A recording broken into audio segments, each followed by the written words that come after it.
राधे राधे। जय कृष्ण कन्हैया लाल की जय। एकादशी मैया की जय। श्रावण मास की शुक्ल पक्ष की एकादशी व्रत कथा पुत्रदा एकादशी। आज पुत्रदा एकादशी की व्रत रखा जाएगा श्रावण मास की। चलो भक्तों, अब हम लोग अपना कथा सुनते हैं। श्री युधिष्ठिर जी कहने लगे कि हे भगवान, श्रावण शुक्ल एकादशी का क्या नाम है, व्रत करने की विधि क्या तथा इसका महत्व क्या है, कृपा करके बताइए। मधुसूदन कहने लगे कि इस एकादशी का नाम पुत्रदा है। अब आप शांति पूर्वक इसकी कथा सुनिए। इसके सुनने मात्र से ही वाजपेयी यज्ञ का फल मिलता है। द्वापर युग के आरंभ में महिष्मती नाम की एक नगरी थी, जिसमें महिजित नाम का राजा राज्य करता था। परंतु पुत्रहीन होने के कारण राजा को राज्य का सुखदायक नहीं लगता था। जिसके संतान न हो, उसके लिए यह लोक और परलोक दोनों ही दुखदायक होते हैं। पुत्र सुख की प्राप्ति के लिए राजा ने अनेक उपाय किए, परंतु राजा को पुत्र की प्राप्ति नहीं हुई। वृद्धावस्था आ गई और देखकर के राजा अपनी प्रजा के प्रतिनिधियों को बुलाकर कहने लगा कि हे प्रजाजनों, मैंने इस जन्म में तो कोई पाप नहीं किया है। मेरे खजाने में अन्याय से उपार्जन किया हुआ धन नहीं है, न मैंने कभी देवताओं तथा ब्राह्मणों का धन छीना है।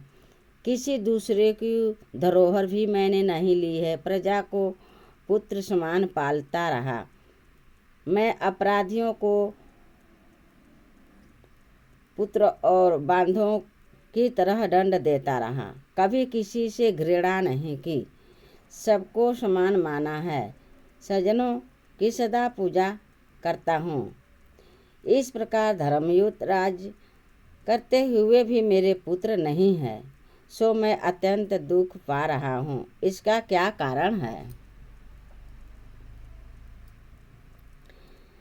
राजा महिजित की इस बात को विचारने के लिए मंत्रीगण तथा प्रजा के प्रतिनिधि वन को गए और बड़े बड़े ऋषि और मुनियों के दर्शन करते हुए राजा के हित की उत्तम कामना की पूर्ति के लिए किसी श्रेष्ठ तपस्वी मुनि को देखते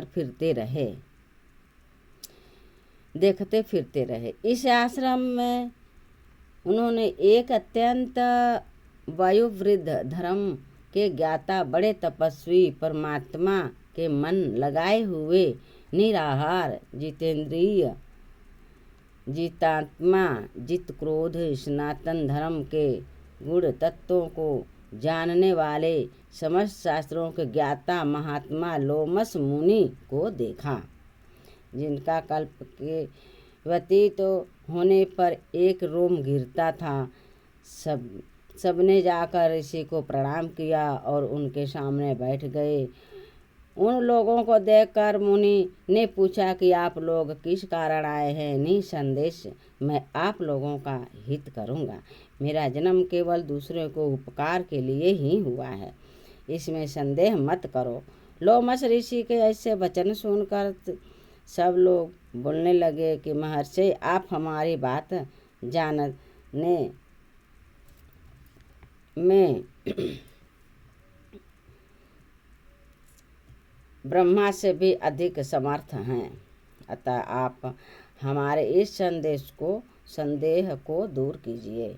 महिष्मतीपुरी का धर्मात्मा राजा महिजित प्रजा का पुत्र के समान पालन करता है, परंतु फिर भी वह पुत्रहीन होने के कारण अत्यंत दुखी है।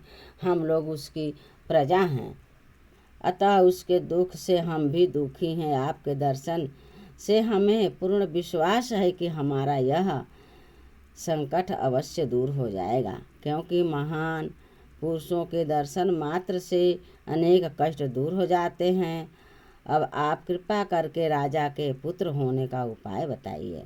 यह वार्ता सुनकर ऋषि ने थोड़ी देर के लिए अपने नेत्र बंद किए और राजा के पूर्व जन्म का वृत्तांत जानकर कहने लगे कि हे राजा, पूर्व जन्म में एक निर्धन वैश्य था।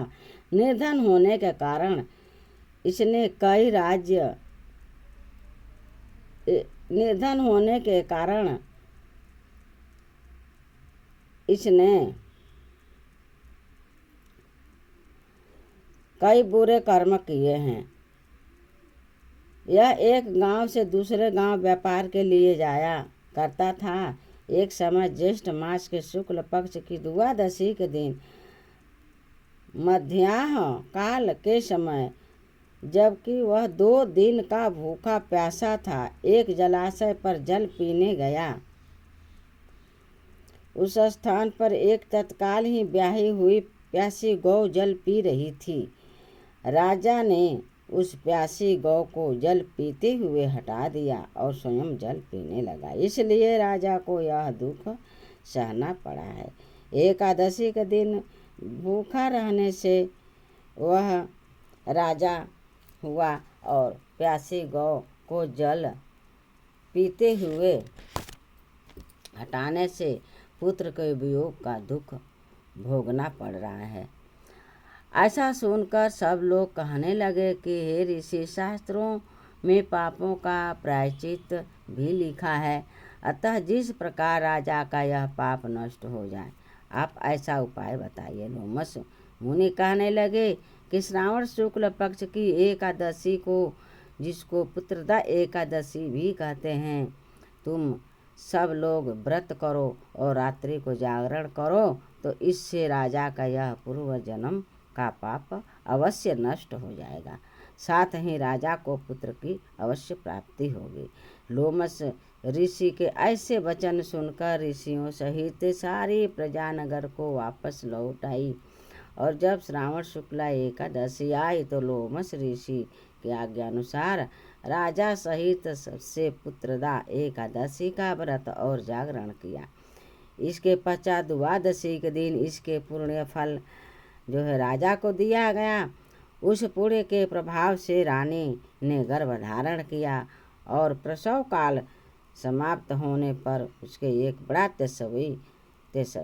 तेजस्वी पुत्र उत्पन्न हुआ। इसलिए हे राजन, इस श्रावण शुक्ला एकादशी का नाम पुत्रदा एकादशी पड़ा। अतः संतान के सुख की इच्छा करने वाले इस व्रत को अवश्य करें।